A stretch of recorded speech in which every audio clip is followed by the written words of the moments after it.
We're snorting cap rates and shooting up cash flow here at Deal Junkie.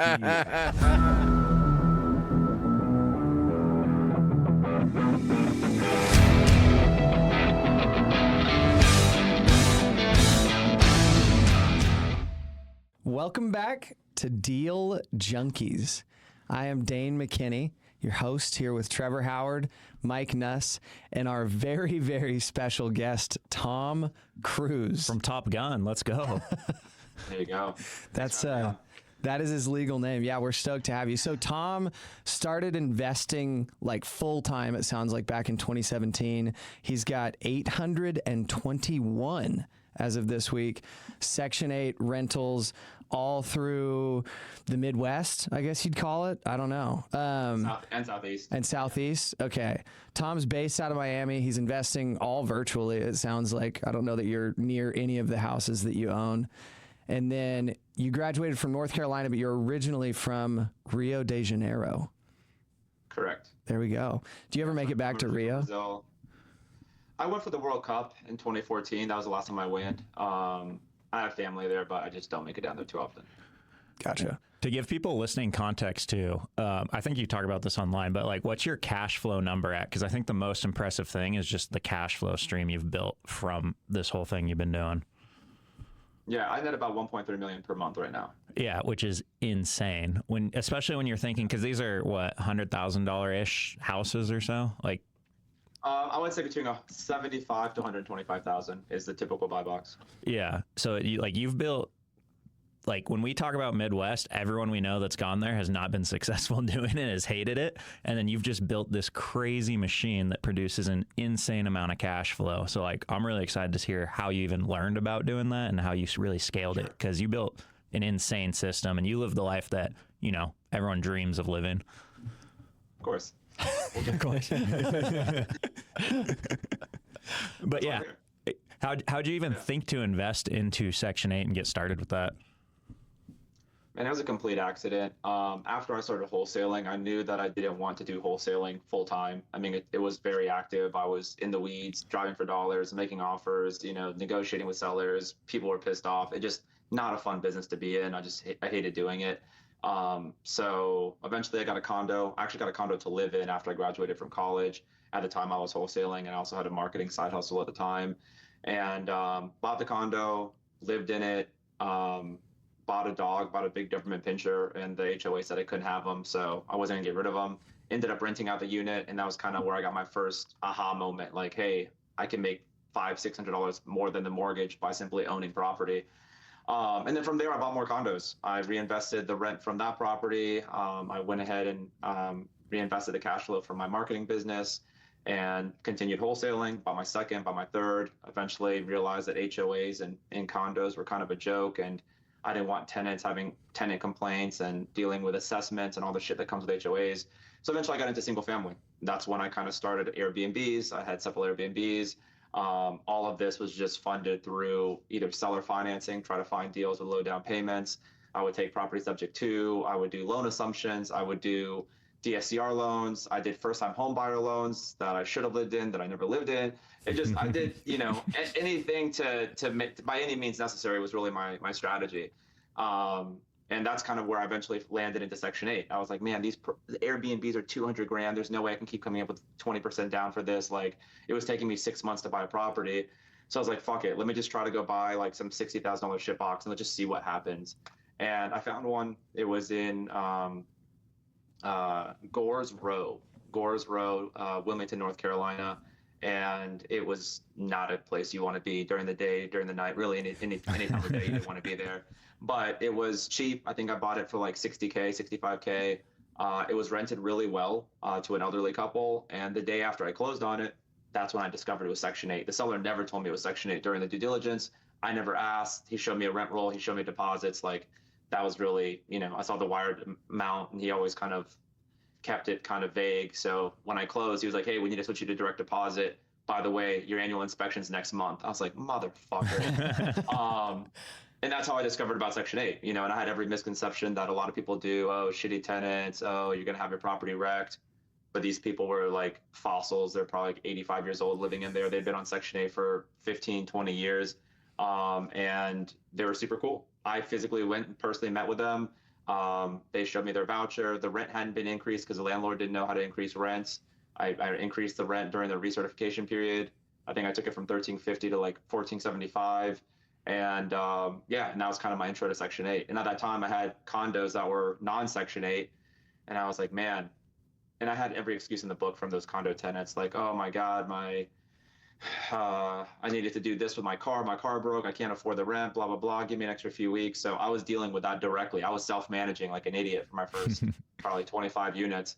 So anyways, that's long story short, that's how I eventually fell into Section 8. So that first Section 8 one, were you buying it all cash just because it was cheap enough and then like refinancing it, or you seller carried that? No. That one was, I used State Employees Credit Union. So my dad worked for the state. He worked in Carolina. So I had access to a credit union, and they did, I think, an 85% loan to value they didn't have a loan minimum because it was a credit union, and it was an investment property, and they let me have 10 of them. So I think I put on that 60K, I put like 12 or 13K down. I financed, I think, 48 or 47,000 bucks, had a $500 a month payment on it, and tax and insurance were a joke. I think it's 1% millage in New Hanover County, and insurance I think was $800 per year, and the rent was like almost $1,500. So I stopped playing with the little 1% rule that a lot of people play with, and I was looking at 2% rule, on those deals. Yeah, that's insane because you're cash flowing like all your down payment back within like a year, so super scalable. And that was the main focus. And obviously that was just a really good, introduction to it. Since then I've made every mistake in the book, as far as tenant selection, property selection. Eventually I, brought on partners and really used partners to scale. But yeah, I mean, that was how it started. Yeah, because I think I'm most interested in like how you scale, because you have a similar story to a lot of people. You're just doing a bunch of random deals, getting your hands on whatever you can. But like where it's impressive with you is you really dialed in the system to scale to this cash flow number and figured it out. So like, was that raising money from people or just that cash flowed heavy enough? Like, how did you actually build that scale?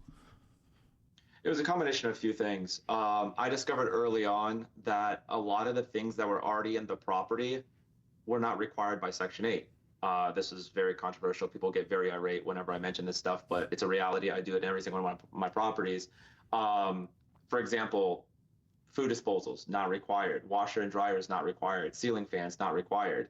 Anything that wasn't required by the Federal Housing Authority and Section and HUD, I just would charge as a luxury amenity if the tenants wanted it. Landscaping, not required, but I was able to charge for it. Obviously, I didn't want code enforcement, so the tenants obviously would be part of the lease. I would stipulate that. So that was one way that I was able to get a $1,400 rent to $1,550 or $1,600 per month. And obviously that compounds over time. Eventually I got into partners. I met a lot of my partners at Cars and Coffee. I went to a lot of like interest-based events. I love cars. I talked to the guys with the most expensive cars there, invited them to lunch, brought them deals, explained like, hey man, I had a BMW like M3 at the time or something, like more basic. And I talked to the guys with Ferraris and I was like, hey, I'm trying to buy these 20 deals in North Carolina. Here's my 7 deals that I already own. Like, do you want to discuss this? And I can kind of show you my P&Ls and I can show you my cash flow, and it's guaranteed income. So it's not a very hard sell to raise money when the income's guaranteed and you have a track record. So that was always my goal, was to buy as many as I could by myself to be able to show to other people that I knew what I was doing. So yeah, and then from there, got one partner. We bought 10, 20 properties. Bought them out either through a cash out refinance or just through cash flow, and then just kept rinsing and repeating. Yeah, and that's only like $150,000 or something then you have to get from a partner to go buy 10 of those. So it's pretty easy check then for a lot of those people to write. Exactly. And then in 2018, I did one of my larger acquisitions. It was 92 units for $6 million, and the partner brought 1.2 million. And, we were able to the properties were all vacant. A lot of them were, under rented. So when you take a portfolio of 92 units that was doing 50,000 a month, and you take it up to, I think we got it to like 120, 130,000 a month, you just force appreciation through the rent roll. We don't remodel. I don't rehab. I only buy turnkey or get the property, to pass inspection. I don't do any type of major rehab or dealing with contractors or any of that stuff. Yeah. So it sounds like it's a crazy amount of cash flow you're able to generate with not that much work, it sounds like. So like, why are more people, are you really good at finding these deals, or like what's the differentiator of why more people aren't just doing what you're doing? It's ignorance. It's just, and then also there is more work than a regular rental. You have inspections annually. You have inspections before the tenant moves in. You have paperwork before the tenant moves in. For every 20 tenants, 15 tenants that I screen, maybe one of them will qualify. We have very rigorous screening. That's why we don't have a bunch of shitty tenants. We look for elderly. We look for people without dependents. We look with people without pets. I also don't rent to tenants with Androids. We find that they get evicted exponentially more than iOS users. Can you speak to that more? Because that's one of your videos that we laugh at. Is you made a pretty viral video about how that's one of your screening questions. Yeah, and that's not really a gimmick. It's not even a screening question. We send all the applications through text, so we know if it comes back green or blue bubble. We have right now 3,600 people living in 821 properties in 4 states and 7 municipalities. So we've evicted hundreds of people over the better part of the last decade. So we know from a pattern that who gets evicted at a much higher rate. And since we stopped accepting Android users, our eviction rate's gone to basically less than 1%. That's a crazy statistic. Yeah. We find that they have lower income. We find that they have lower credit scores. They're higher chance of being previously evicted. Just having that device is like the #1 screening criteria. If they come back as a green application, we won't even send them the next screening for them to pay for the application. The pre-screen is that it? Yeah, that's crazy to us being in Oregon because we just have such like heavy tenant rights. Yeah. I also don't buy in places that have that nonsense. I mean, right now by God, North Carolina, for $150 in 2 weeks, I can put a tenant on the street and replace it. So that's what we do. We find states that are very landlord friendly, low property tax, low insurance, that have low, not a ton of natural disasters. I'm not buying in Miami because of hurricanes. I don't buy in places that are flood zones, wind and hail, all that other stuff that just cuts into cash flow. So it's buying in the right places, putting the right tenants, and then getting the right property managers. You step back and go into, first off, kudos to you to help removing the stigma. It's ridiculous how much stigma keeps people from being effective in this world. That's one thing I've appreciated from watching some of your videos is that's very, very clear is just your, thank you for doing that. But going back to your momentum, so you had your marketing company, you had your wholesaling company. When you were getting started, were you doing direct mail, essentially moving your marketing to direct to seller to essentially act like a wholesaler, but then go past the wholesale and buy them yourself? Can you kind of talk about that? Yeah, I did both. I didn't do direct mailers or a lot of the grassroots type of marketing. I did a lot of Facebook ads early on. I would put $500 or $1,000 into Facebook. Keep in mind, this is 2013, 15, 14. Like ads were exponentially cheaper back then for wholesaling. So I just stole, those We Buy Ugly House billboards. I don't know if you've ever seen those before. Yeah. As far as like the massive wholesalers. I just took that and put a digital format, and then I would just have a very simple, like, I think it was Typeform I was using, I forgot the platform that I was using, but basically just a form they would fill out if they had a property for sale. And then from there, I would reach out personally. I mean, I was all doing this by myself. This is a one-man show. And a lot of it was local, so I would be driving for dollars. I literally had Deal Machine. I don't know if you guys have heard of that. Mm-hmm. Yeah, that allows you to that was my, go-to source of truth. I would take pictures. I would do the postcards, I guess. I guess that is direct mail, but I never did like my own separate mail campaigns. And I would reach out. I did it more old school. I would save the addresses in a spreadsheet and then reach out and just let them know, like, hey, I saw this property. But I was doing the due diligence on each deal. I was making offers, looking at the ARVs. I mean, I was in the trenches for the first few years of wholesaling. And eventually, so once I had more cash flow and was able to basically wholesale the deals to myself, that was an opportunity as well. And I did a lot of seller financing, a lot of more creative financing because I wasn't able to put 20% down on every property. I started with less than 15K.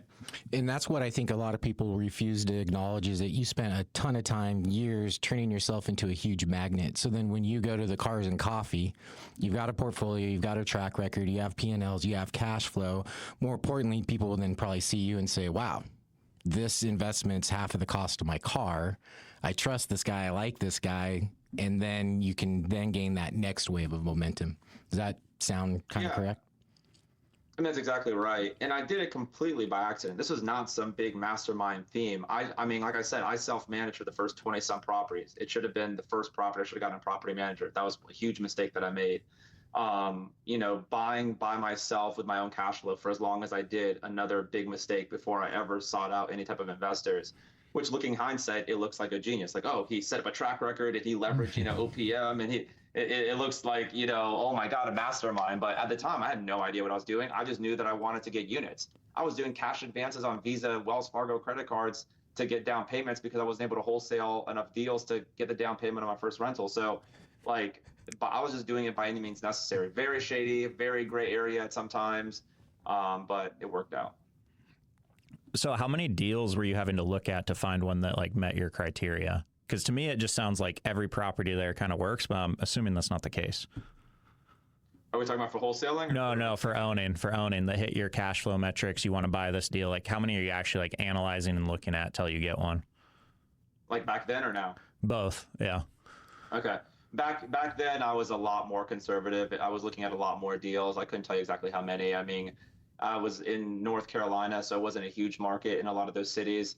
If I had to throw a number out, probably 40 deals to every one that I would put under contract. And that was mainly because of condition.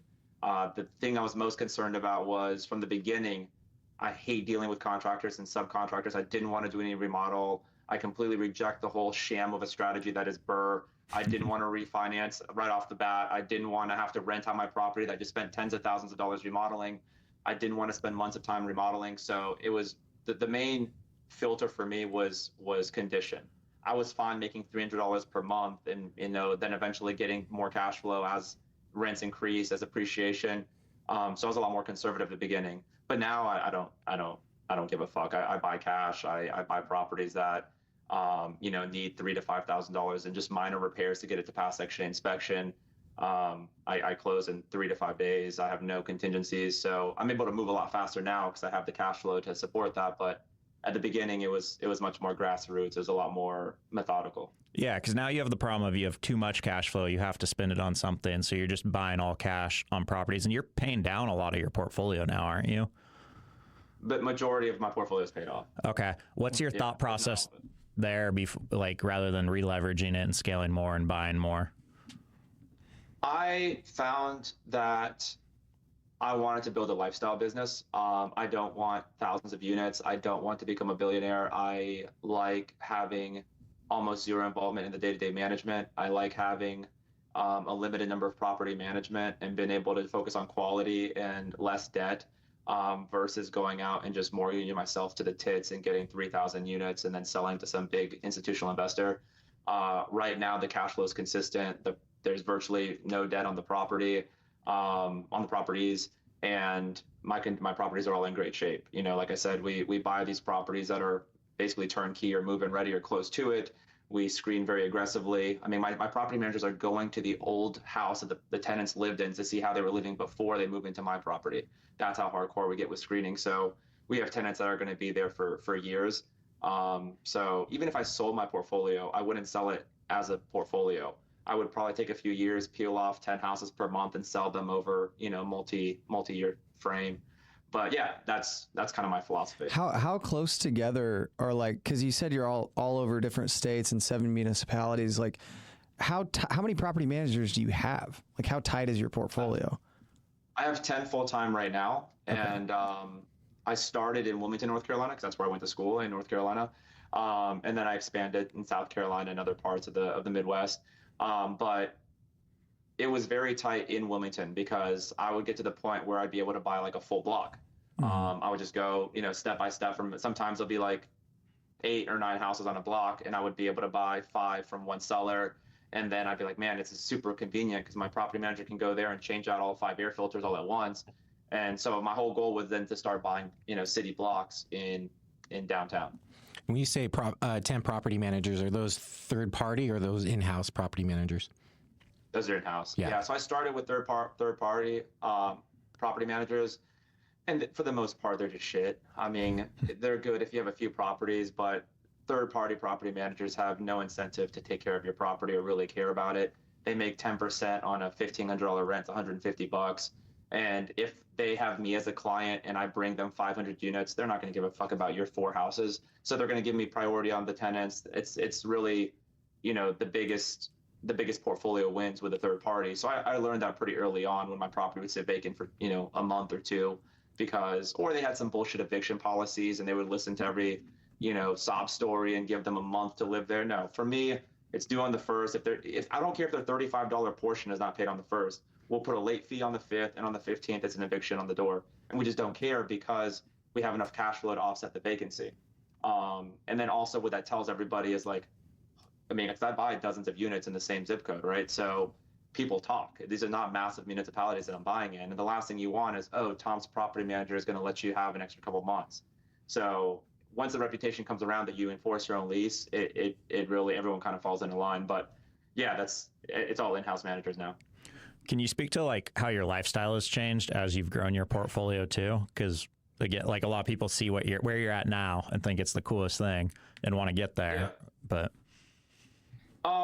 it was definitely gradual at the beginning, and I try not to overextend myself because I understand the concept of lifestyle creep, and it will fuck you so fast and retard your ability to really grow wealth. So I would say early on, I mean, I was living in that condo probably 6 months, and then I ended up getting a smaller single family residence, and I lived there for a few years, even after I had over 100 units. And then eventually I got my first like nice house in Wilmington, North Carolina. This is probably well into 2019, 2020 when I'm already started Section 8, lived there for 3 years, and then I moved to Miami and got a condo in Miami in 2023. So it was all 3 to 4 years between each step. But after 2020, after COVID, and people were stuck in their properties and they couldn't move out, and there was no turnover, and I was buying left and right from 2020 to present. I mean, it escalated quickly. I went from $1 million house in Wilmington, North Carolina, right before I moved to Miami. Then I went to a Brickell penthouse because that's every Miami dude starter kit, and then a real penthouse at SLS Lux. And then I got sick of condo life, so I found a house and that could accommodate 15 cars and a 100-foot boat. And then I eventually moved into that. Actually, seller financed this property originally from the seller. No way. I refinanced it with the bank. Yeah. So that's been kind of the trajectory was, condo, single family, nicer single family, nice penthouse in Miami, and then kind of where I'm at now. Yeah. So I know you said you don't want to be a billionaire, but what's your goal? Like, what are you trying to go to now? Man, I mean, I think $2 million a month would be cool. I do about 1.3 million right now with Section 8. I do another 150,000 a month with education and software. So I'm probably netting around 1.45 to 1.5 per month. The only difference that would materially change in my life is I would have a bigger boat and I'd be on Indian Creek in Miami next to, Jeff Bezos or Tom Brady. That would really be the only thing that would really change in my life. I could have a plane right now if I wanted one. I could have a bigger boat if I wanted one, but it's like, to what end? Right now, I enjoy traveling. I enjoy, having no stress. I enjoy just, nobody in my family has a mortgage. Nobody in my family has a car payment. Everyone's taken care of. It's just a situation where it's just like, I wake up every morning and I just say to myself, don't fuck this up. I don't take on any more debt. I don't, over leverage myself. I don't go doing crazy lifestyle creep. I guess I could say I got complacent, I got comfortable, and I'm just kind of building the portfolio just to keep things fresh and just to kind of keep growing so I'm not dying. But I'm not buying 100 properties per month now. I'm buying 5 to 7. Yeah. I don't think I would call you complacent. Yeah. I understand the sentiment, though. Well, you can answer, like you asked the question why. So you talked about leverage. My first thought process is why? What's the entire point of that, right? And so you're kind of answering the question of what is enough as you're scaling and getting through all that, is what it sounds like. Yeah, I mean, I think it really hit home for me when I bought my last Rolls Royce and I ordered it and it showed up to the dealership and it took me over a month to go pick it up. I just really didn't care. It didn't move the happiness needle too much for me. I mean, it was cool. It was something that I ordered and I enjoyed, but it wasn't even urgent enough for me to stop wake surfing every day to go to the dealership 5 miles away to go pick it up. So it's just stuff like that. And obviously I realized material stuff doesn't necessarily make you happy. It's fun, it's enjoying, and it's like, this boat would be the last thing I get rid of. Like, I enjoy that boat every single weekend with family and friends. But I think it's just a lot more, the freedom and the peace of mind is worth way more than any sum of money. Yeah. Do you have a wife or kids or anything? No, have a long-term girlfriend right now and eventual wife. Okay. Right on. So I've when I made my first million when I was like, whatever, 24, 25, I realized the same thing you did is like, oh, I thought this would change my life. And then you feel nothing. Like, have you felt that at every step along the way? Cause you're so far ahead of everyone else. It's just the same thing over and over again. I didn't have that same sentiment early on. I thought when I hit like 1 million or saw 1 million in my account, I was like, holy fuck, like this is crazy. And then I bought a Lambo immediately. And but I'm also a huge car enthusiast. So like for me, that was awesome. Like I grew up going to Miami and going on Collins and seeing everyone, you know, flex down Collins and how sick that would be. So like that was always my aspiration. Like even when I was in Wilmington, you know, I would go to the Porsche dealership at 2:00 in the morning, like just drooling over GT3 RSs and just like, how many houses do I need to get one of these fuckers? So I would say cars and lifestyle was definitely motivation, you know, as I was going through my Section 8 journey. Obviously, I've had over 90 cars since I was 18. So I've had a little bit of everything. So the cars don't really get me going anymore. I think like giving my family cars and friends cars is a lot more fun than me receiving a car. But yeah, I mean, I would say that receiving probably died down a few years ago, like realistically. I mean, it would have to be something really, really special to kind of get me like excited right now. Yeah. And the areas you're looking at, have you looked into just buying apartments too, like going and buying a 100-unit complex and putting it all in Section 8? No. The last thing you want to do is create the projects. The last thing you want is a homogenized community of all people that are entitlement programs living on top of each other. It just causes a lot of problems. You don't want to deal with the stress of their complaints. You don't want to deal with the stress of having on-site property managers, of having to deal with parking lots and amenities and massive roofs and insurance. It just becomes a huge nightmare. The police, you got to deal with police and actions that happen when you're just inherently dealing with low-income people all living on top of each other. Misery breeds misery, and there's no better place to go to any government housing projects, and you'll see, you know, what that's like. And there's just no way to avoid that. So in theory, it sounds great. Oh yeah, you get a higher cap rate, and the cash on cash is great, and you only have one roof, and you can, you know, take all of that, but you don't get the same appreciation. Single family is a much more demand. Section 8 pays more on single family properties. It's just every single advantage and benefit to single family, besides maybe scale of maintenance. But even then, it's still not as big of a deal. My property managers are maybe at the max driving 30 minutes, 45 minutes to go look at a property. So it's not like they're sprawling across, you know, DFW or anything crazy. Yeah. And how have you seen your properties appreciate? Because people in the coastal markets always talk about the Midwest and be like, yeah, you can have higher cash flow, but you don't see appreciation. And that's what a lot of people say. But what have you found? Yeah, I mean, early on, I definitely got lucky. There's no way around it. I happened to pick a school at the University of North Carolina at Wilmington that in 2010, 2011 to 2015, 16, had a bunch of low-end housing, and it happened to be now one of the most desirable cities in the country to move to. It's a huge tourist destination. It's basically like Charleston 2.0. It's grown crazy. The gentrification's been insane. And a lot of my properties have appreciated significantly. I'm talking like 3 to 4x. I've bought properties that I bought for $60K in 2015 that are now, you know, selling for $240, $250, because everybody wants to go and flip there and everybody wants to make a bunch of money. I have sold some of those to first-time home buyers. I've sold them to, you know, even investors that would pay full retail, because then for every property that I sold there, I can go to the Midwest and buy 5 or 6. My thing's always been cash flow. Like when I was buying these properties at Wilmington, I never had in my mind, holy shit, this town is going to blow up and become a tourist, you know, and retirement haven, and all these properties are going to 4x in value. My mindset was like, fuck, I just bought this house in 2017 for 80 grand, where some clown in 2009 bought it for 25K, and now, you know, he's making a bunch of money off me. So I was like, okay, well, I gotta just, you know, bite the bullet. So now fast forward, now there's clowns buying properties from me for $250,000, and you're like, fuck, this guy got it for 80. So it always goes that way, you know. So well, going back to your journey in your condos, you still have your Dobie? Is he still alive? And then how long did it take for you to convert those Airbnbs into Section 8? Yeah, no, my dog died 2 years ago. Sorry to hear that. Put him down. He was old as shit. It's okay. He was like 16. Like that's a great life for Adobe. But yeah. So he died. He was living with my parents actually towards the end. But the Airbnb stuff actually sold because I realized that if I could sell those properties, I could buy a lot more of the cheaper properties like I discovered on Gores Row and by God, Wilmington, North Carolina. So that was my strategy. I sold them. I had some gain just from they were already set up as like short-term rentals, and other Airbnb guys bought them, and then I converted them all to Section 8. All my condos, I didn't renew any of the leases and put all Section 8 tenants in there, and then eventually I sold all the condos. I don't own any more condos now. Just because it's very variable. Like I would have a special assessment of 20 grand that would be divided by the 8 condo people, and it's like, well, I just ate up like a quarter of my cash flow for the year. So I just avoided doing that altogether. But yeah, I don't have any of those other types of units.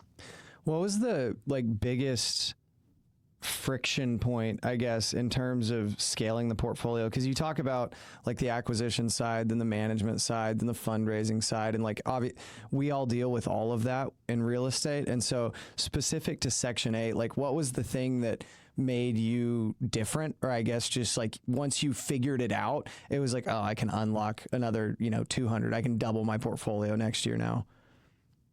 I think it was really being creative with the inspections. That's really the big unknown when you're dealing with regular properties versus Section 8 is the inspections. And I realized that we had to master that very early on. These inspectors are getting paid 40 grand a year. They hate their life, and they're generally miserable, and they'll make your life miserable if you don't treat them right. So that was one of the first things that we kind of unlocked. I had all my property managers go out to every single inspection with the handyman, and basically just bow down to them. We would bring his ass donuts, breakfast. We'd bring them gift cards for their family to Ruth Chris. We'd have Christmas gifts every single year for these people. And it got to the point, man, where it'd be like, we go there, my property manager and my handyman would go to the property, and the inspector would be like, hey, we have algae growth on the exterior that's going to need to be power washed. And normally you would have to then sit and wait for a week or two before you can come back out and re-inspect. But our relationship was so strong, my handyman would go out, get a power wash it that day, take a picture, send it to his cell phone, and he mark it as past inspection that day. So we never lost 2 weeks of rent, or we never went to abatement. So it was just like little hacks like that compound so quickly, whereas most people don't give a fuck about these guys, and then they complain and bitch at them, and because they don't know how to follow a checklist and make sure their properties pass inspection. So taking care of inspectors, making sure they're on your side. I would say 90 to 95% of inspection items could be fixed on the spot. So as he was doing the inspection, my handyman would be going behind him and fixing stuff and things like that. The second thing is just tenant selection. Early on, I realized that it's way better to have a vacant property than to have a shitty tenant. And it's not always that easy to just, say that. It's because I'm super rich right now, I can say that. But at the time, when someone comes and waves $2,000 as security deposit in your face, and you have an upcoming, and also first and last month's rent, you're like, fuck, let me just take this, their background check's good enough. And then they turn out to be like drug dealing out of your property, and you have police, and it's just like, man, this was not worth the eviction or the headache. So I realized that it was way better to leave that vacant, pay the mortgage for a couple months out of pocket, and get the right tenant in there. And then over time, I just figured out how to screen them. Then we came up with our criterias. Then we would look at patterns. I, looked at all the data. Now with AI, it's super easy. We put our entire rent roll in there. We put all the tenant demographics that we have on them in there, and we find out very quickly like who's good, who has the probability of churning, who's not going to renew their lease. I also forced a lot of long-term leases early on. Probably not early, maybe like 3 years in, I started doing all 5, 7, 10-year leases on all these tenants. Housing authority only allows you to do 1 year on the HAP agreement, but the tenant agreement between you and the tenant, you can put for as long as you want. And the big benefit there is if a tenant leaves, they're poor, they're judgment proof. You can't get money out of a rock, right? So I knew that it wasn't really worth that much, but I knew that if I ever went to sell my portfolio to an institutional investor, if I said, hey, I have 800 tenants that are all on 7 and 10-year leases, it's way more attractive. But in reality, it's just like, okay, if they decide to leave, you're not going to do anything about it. And Section 8 is just going to stop paying you, 2 to 3 months later. So there was a lot of things that I just figured out that I just doubled down on, and it just worked out. What's the biggest headache of dealing with Section 8? Biggest headache, I would say early on, before we really cracked it, would probably be it'd probably just be the tenants, because I wasn't patient enough to wait for the right tenants. I didn't know how to screen the tenants. And you get some of these tenants that are literally professional tenants. They know the law. They know what they can and can't do. They know that if they stop paying you and they have mail going to you, they can now consider a resident of the property. So you have to physically evict them. They know what to say to the judge, in order to avoid or prolong that. So I just made it my life's work to basically figure out how to filter shitty tenants. But I would say that's the biggest downside. Besides that, there's never-ending supply of Section 8 tenants. I mean, there's so many people below the poverty line, so tenant demand was never a problem. There's hundreds of thousands, if not millions, of properties under 100K in the U.S., so supply is not a problem. But yeah, I would say it was just the tenant quality, because they do suck. I mean, there are way more shitty low-income tenants than regular Airbnb or like middle-of-the-road properties that BlackRock would buy. So that's the main downside. So, I mean, it sounds awesome to me what you're doing because you're generating a crazy amount of cash flow. Do you look at every other real estate strategy and be like, why would anyone do anything else other than this? Or do you see other real estate strategies that you're like, oh, that makes sense, I like that too, but I'm just in my lane? Man, I think every other real estate strategy works great until we have an 08, until we have another pandemic, until, any other shit goes down. Like during the pandemic, 2020 happened on my birthday in March 2020. The pandemic was declared and people start getting furloughed, people start getting laid off, people just stopped being able to pay their rent. And the people that were holding those properties had to pay the mortgage. So they just ended up in, I was chilling. Like I had the best year ever because, like I said, the vacancy was almost nothing. People couldn't go anywhere. People were panic selling their properties left and right. Interest rates were super low. So I was able to buy a bunch of properties. So I just looked like a genius coming out of that. Whereas, people with Airbnbs are in foreclosure, losing properties, or having to catch up on, their mortgage agreements that they had with the bank. It just became like a huge nightmare and stressful situation for those people. So yeah, I see every other investment strategy as, okay, you're going to go do the BRRRR strategy. It's going to take you months to refinance and remodel that property. Okay, you're going to do the Airbnb strategy.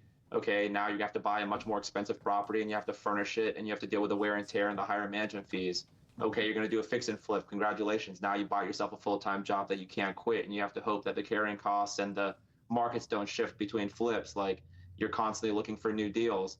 All of these strategies in my mind are just like for the fucking birds. So you'd probably hate what we're doing. I started out similar to you where I was like house hacking, doing whatever. I was just going for cash flow, trying to cover my living expense. And then I met this guy, Paul, who was one of our partners. He passed not too long ago at 75, but he built like a $500 million portfolio. And he did it through, he didn't care about cash flow. He was just like, how much equity can I force? How do I cash out refinance? And I saw he had like a $250 million net worth. And then I just pivoted to that. I had no balance. I went really aggressive into that to where I just didn't care about cash flow, which caused me a lot of problems. And I went into like 300 grand of like credit card debt when I was like 24, 25 doing that. But I just saw how much wealth he could build through that. And now we do a little more conservative than what I started with, but we're doing like 50 plus unit projects and we're essentially trying to value add, recapitalize, and just hold long term. So when you see something like that, you're like, why would you even bother? Well, no, I mean, I think that you're just taking a different approach. I mean, the long-term net worth play is great. I think that you can do both. I focus on cash flow and naturally forcing appreciation through those higher rent rolls. Because eventually, if I were to sell to institutional buyers right now, I'm not going to get the appreciation that you're going to get on brand new builds like you're getting, and forcing appreciation through remodeling and having, nicer units. I definitely won't get that. But I also won't lose sleep over $300,000 in credit card debt, right? So, and for me, it's always, you cannot go buy that Pershing with, potential appreciation. Yeah. It's all cash flow. So for me, it was lifestyle design. I think that more than likely over the long term, you'll definitely be richer than me, which is awesome. Assuming everything goes right, assuming we don't have another 08, assuming, that things continue on the current trajectory. But yeah, I think it's just different strategies. For me, I just like the predictability of it because I've been sold on every commercial triple net lease. I don't want to have to deal with, failing small businesses left and right. I don't want to have to deal with, very small cap rates that these, Publixes and Targets are going to pay you. I think that there's obviously way more money in it long term, but people are always going to need a roof over their head and the government's always going to pay for it. So that's always been my strategy. Yeah. Because how old are you now? 37. Yeah, it's way cooler to have a yacht at 37 than it is at 80.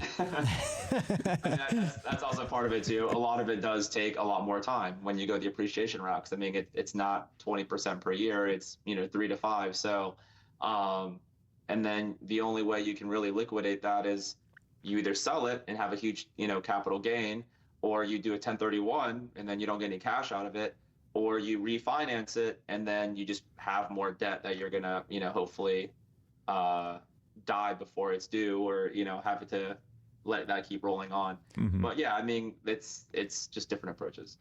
You are human. Is there anything that keeps you up at night?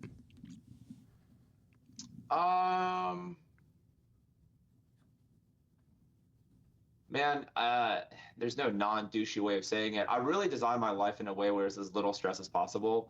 I think even the bad things that happen in my portfolio don't really affect me because I've already gone through it so many times. I mean, obviously everyone has personal problems like, family dynamics and friends and girlfriends and stuff. I wouldn't really say that keeps me up at night, but stress from the financial and professional side of my life, not really. We've been able to kind of come up with SOPs for everything that could happen. Someone gets killed on my property, call this person. If the hurricane knocks down this property, call this person. Almost any natural or non-natural disaster that happens in one of my properties, I will benefit from. As shitty as that sounds, that's just the reality of it. No, that makes sense. I guess that was kind of where I was going to lead to, is low stress in my mind means that somehow over the last 9 years, you built it out so you are no longer the key man. Do you think that that's true? Like how hard would it be for you to teach somebody to come in and do exactly what you're doing right now? Or like if you died, what would happen? I mean, I've already done this with my parents in the event that I did, kick the bucket tomorrow or had, some major event that prevented me from running it. I could teach any three of you in a day how to do it. I mean, I have this morning at 9 a.m. Every Friday morning, I had a meeting with my property managers. We went over all the issues. They're all empowered up to $5,000. They can fix problems without me. So I almost never get any phone calls from them. I only really hear from them if there's a major insurance claim, if there's some major structural issue wrong with the property, if somebody died in the property, or if the police are involved. And they'll give me an update. I let them all talk to each other, bring up what's worked, what hasn't worked for them on, updated things. We'll look at software, make sure everything's running smoothly there. But the acquisition side of things, I've removed myself as well. Like all my real estate agents have all my limited power of attorney. They know my buy box. They know the stuff that I look for in a due diligence. They go out, they find the property, they put it under contract. They get the due diligence done on it. They get the inspection report. They'll look at it. They'll send it to my title company, and my closing attorney. They have my limited power of attorney. They have access to my deposit account. They'll go ahead, send me a text with the deal and the numbers. I'll give them a thumb up reaction. They'll close on it, give the key to my property manager, and then they go manage it. So the acquisition side of it's streamlined to the point where it's less than 5 minutes of my involvement because I've trusted these people over the last 9 years. How long have you been with these people? Some of them have been since the beginning, like in North Carolina. I have some OG real estate agents that, I've basically made rich because they bought hundreds of units from me there. And then they also buy and sell them for me. So I have a lot of trust with them. And then the new ones, like if I'm buying in Ohio, after a year is generally enough time for me to trust them. And they can put the property under contract under my LLC. They have my, limited power of attorney. The only difference is the closing attorney, I might not put 10 million in account. I might put 2 million. So, they're signers on there as well. So they can sign and they can fund the deals for me as well. We buy it cash. When the account's, depleted, they'll text me, I'll wire more funds in there and they'll just keep buying. And of course there's some oversight. Like I said, I'm looking at the deals, I'm looking at the numbers, but after a certain point, these aren't houses anymore. They're numbers on a spreadsheet that just work out. That's the big benefit of Section 8 is because the rents are so much above market rent that it's very hard to fuck up. Even if you were to finance these things at 8% or 10% hard money, I mean, if the rent's $1,700 a month and you're getting $200 per month in luxury amenities from ceiling fans and storm doors and washer and dryers, it's very difficult to fuck up $1,900 a month in total gross rents. Especially when you're buying cash like I am right now. But even before I was buying cash, they would still be able to go sign on financing documents for me. They would, set up the debt. They would send me the terms and we just close on it. And then the beauty of this, of not having debt, you go into those things that keep people up at night that you alluded to, like a fire or a tornado. Like, play that out. So if that happens, you get a total loss on the property. You have insurance. You don't have any debt to pay off. You don't have to rebuild the property. You just go buy a different one, right? Like, if that were to happen, go ahead. Yeah. We do it even crazier. So, property, So we get replacement cost insurance on all the properties, and generally we do it as a big umbrella policy for the entire portfolio, and they'll do it on a state level, right? So insurance companies are just lazy as fuck. They're not doing individual inspections on all the properties. They'll sample, a percentage of it, and then they'll just give you a total insured value. So that happened in North Carolina during Hurricane Helen, I believe, or Helen or something. I can't remember. This is in 2018, 2017. And we had a bunch of big properties that have replacement cost coverage that got wrecked. And tenants were displaced, and this was my first big natural disaster. And I was like, man, I had a partner at the time on these deals. And he was like, no, like, this is going to be fine. Call this guy. He called him the Black Wizard. His name's Greg. Greg's a he's a killer. He's a public adjuster. He specializes in hurricanes. He goes to during the hurricane seasons, like down to, and tornadoes. He focuses on that. So I call Greg, funniest dude you'll ever meet. And his name's Greg Webb, if y'all want to go look his ass up. And what he does is he'll go into the property and he'll bring in a whole team. The first time I met with him at some of these properties, he had a structural engineer. He had someone that was coming in to check all the moisture readings. He had like 4 or 5 guys with him. And we went through every property, and he was like, hey, this property, what'd you buy it for? And I was like, I don't know. It's part of a bigger portfolio. He's like, what would you put the value at? And I was like, I don't know, 120. He's like, no, 185. I said, where do you get 185 from? Cost new, baby. Replacement. That's going to be yeah. So we would go through it, and he's like, this house was built in 1918. Back then, they used plaster, Paris of plaster on the wall, so it's all masonry products. So you don't want to go back with sheetrock, right? You want to go back with masonry. And I was like, yeah, I want to go back with masonry. This bitch is a 3,500 square foot duplex. You know the difference between sheetrock and masonry products? I was like, nope. He's like, it's like 5x. And I was like, all right. He's like, oh, you see that? This these appliances and fixtures. Oh, by the way, you have lost rent, right? And I was like, yeah. He's like, yeah, you're going to get, at least annual lease paid out on that lost rent because you have diminished value. I mean, everything comes into play.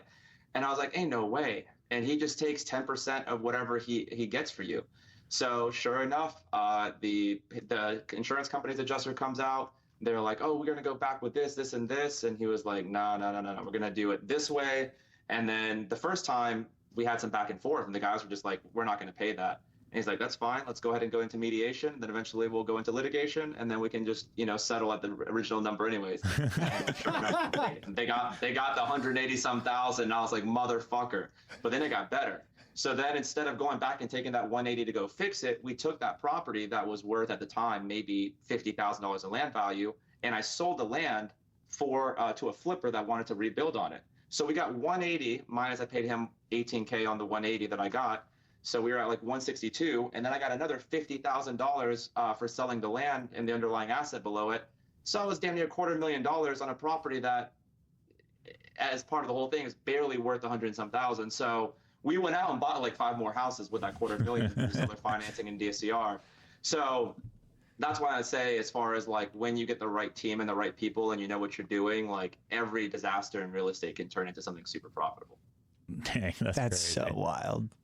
So can you speak to these other things you're doing too, like your AI with property management, your coaching, your software for finding deals and all that stuff? Yeah, so like I mentioned, a few years ago, I started talking about Section 8 on TikTok. I never had a following. I was been a nobody on social media my entire life. And then TikTok came out, dropped some funny videos on there. And then they got millions of views. I gave my dad a car. He got really emotional. So I got millions of views. I got like 30,000 followers overnight. And then I was like, wow, I have a whole camera roll of stuff of getting like, that I can start putting on TikTok that actually gets reach. And then I grew that just organically. And then people started asking me about real estate, how did I get rich, blah, blah, blah. So then I started explaining how I did it, basically what I'm telling you guys here, but just in short form. And then from there, I got onto Instagram, got a lot more followers on Instagram. And then eventually I came out with the course. The course I did for maybe like a year and a half. I didn't like video courses at all because everyone's at different levels and starting points. So courses just felt like it wasn't really helping as many people. So then I came out with a software so people could actually find properties on their own. And then AI in 2024 became really more popular. So I started implementing AI. And then eventually I came out with my property management software because I just needed that in my own portfolio.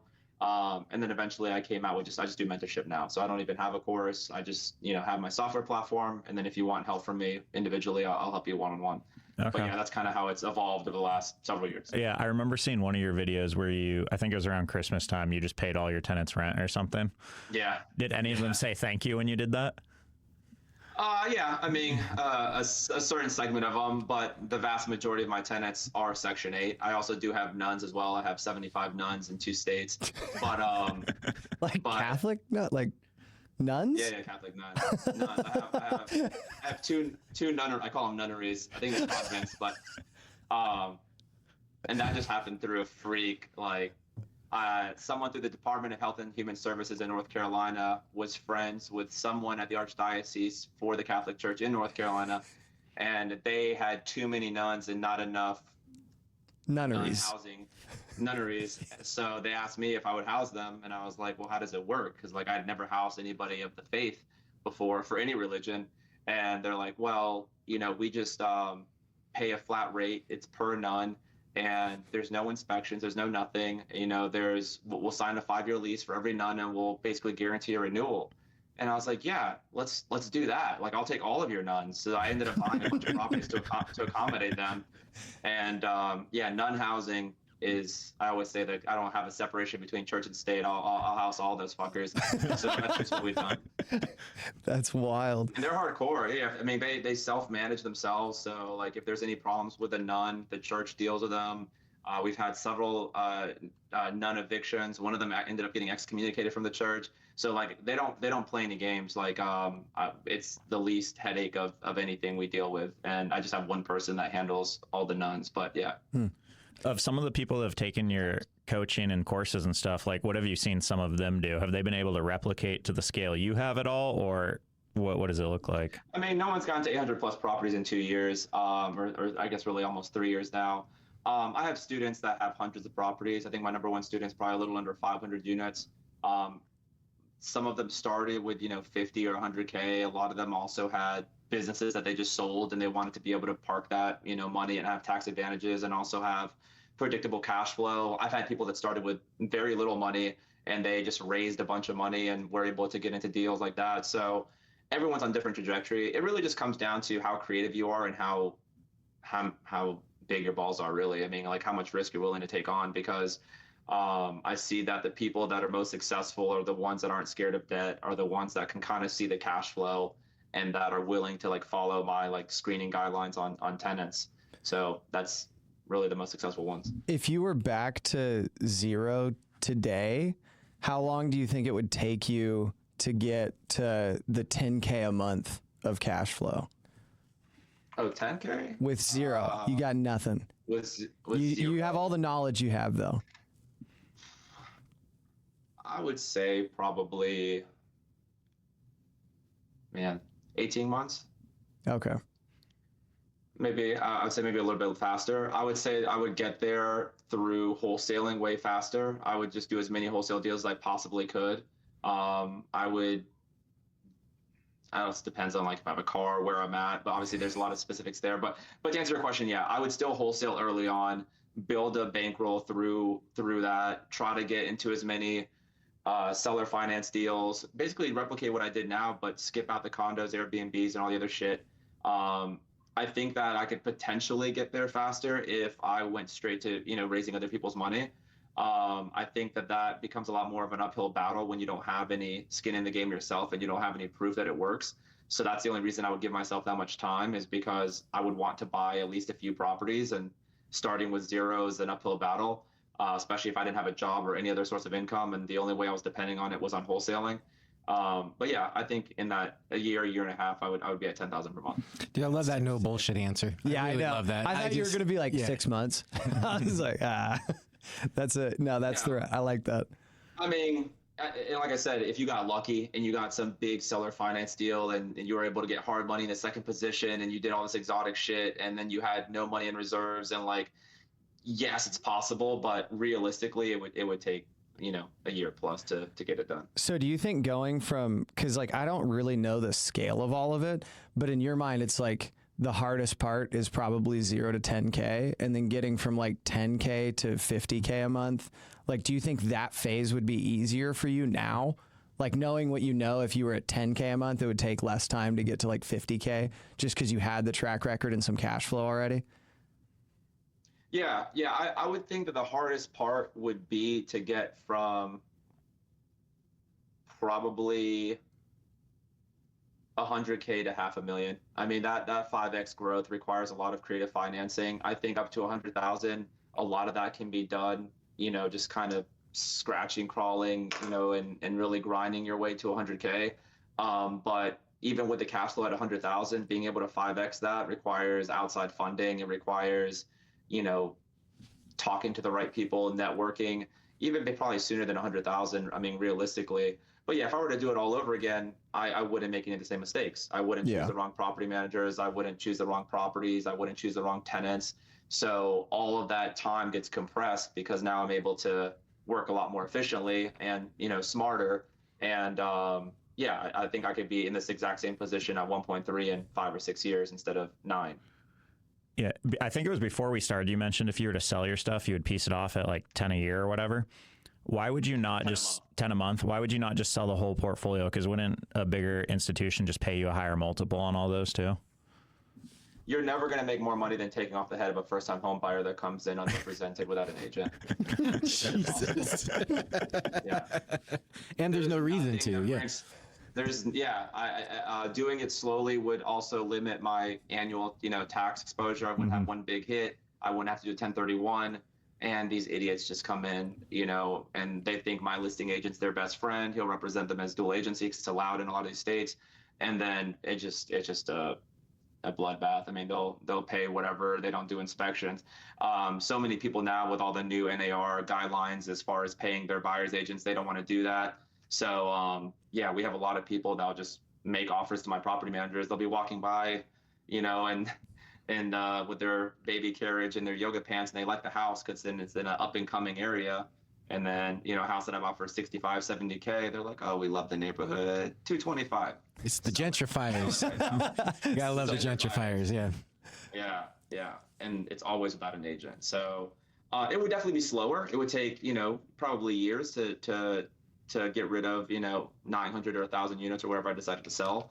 But I think that the big advantage to that would be just a lot more net profit. Even if I had these things at 3,000 a month on average, which obviously is not possible, these institutional clowns are still going to want to, cut your throat and try to get a huge, bulk discount for buying that many properties. And I would just never do that. Yeah. What do you think? I guess speaking to the first time home buyer, and you're talking to like way lower cap rates on single family, quote unquote, when you're selling to a first time home buyer. So what do you think your actual like return on equity is now because of how much they've appreciated since you've bought them? I mean, it's tens of X's. Like I said, on the initial deals that I've been buying, I was putting, on an average seller finance deal, I was probably putting 10% down. So 7K on a 70K property, maybe 14 if I was doing DSCR, if I was doing like a credit union or a small local portfolio loan.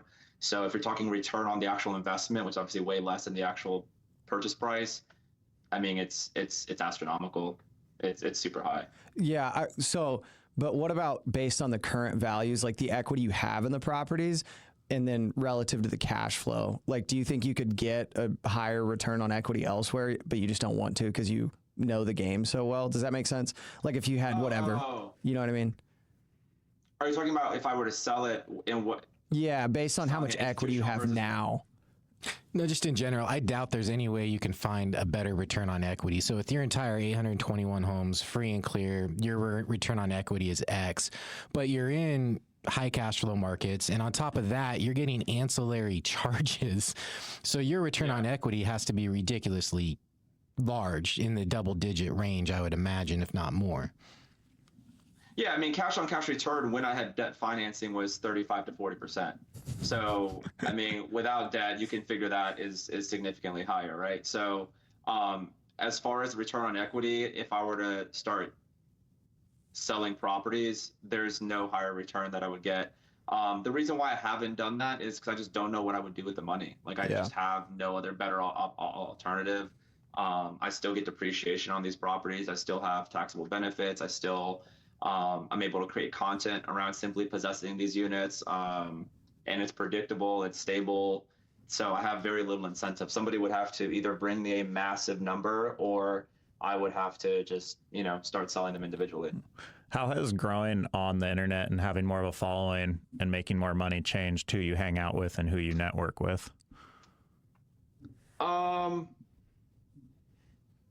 I'm pretty much a loner in general. I really don't network. I have no need for partners or anyone on the commercial side. I have friends still from North Carolina, and the friends that I've made here in Miami, which are probably less than 10 that I actually consistently hang out with. I would say social media definitely opens up more opportunities to make more money, which I think is great. But as far as actual friends and like personal relationships, it's maybe 2 or 3 people that I've like actually met and like actually became friends with. I use social media as a promotional tool, and that's really about it. Do you find that your friends are all doing like different businesses and stuff like you, or what kind of people do you connect with now?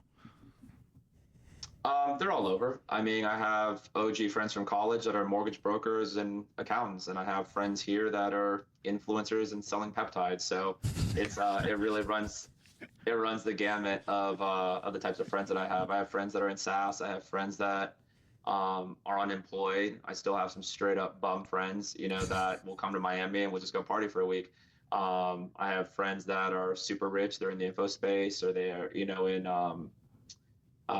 some other types of creative space. I have friends that are artists. So it really just varies. But actual like close friends that I hang out with weekly or daily, it's like I said, less than 10. Yeah. Sweet. Well, do you guys have any more questions? We can wrap this one up. Sweet. Well, if people want to get coaching from you or connect with any of your softwares, how can they find all that? Yeah, if you want a free trial to my Section 8 Pro Deal Finder, or if you also want to join my free workshop, you can just go to tomcruz.com, TOMCRUZ.com, or you can just find me on Instagram or TikTok. It's at TCruzNC, like North Carolina. Love it. Yeah, we'll put the links in the description as well, and then we'll send you all this stuff. But we really appreciate you coming on. This has been a ton of fun, dude. Yeah, you're a monster. Awesome, man. This gets us fired up. Yeah, of course. Good. It's so fun. Well, good deal. Deal Junkies, thanks for listening, and we will see you next time.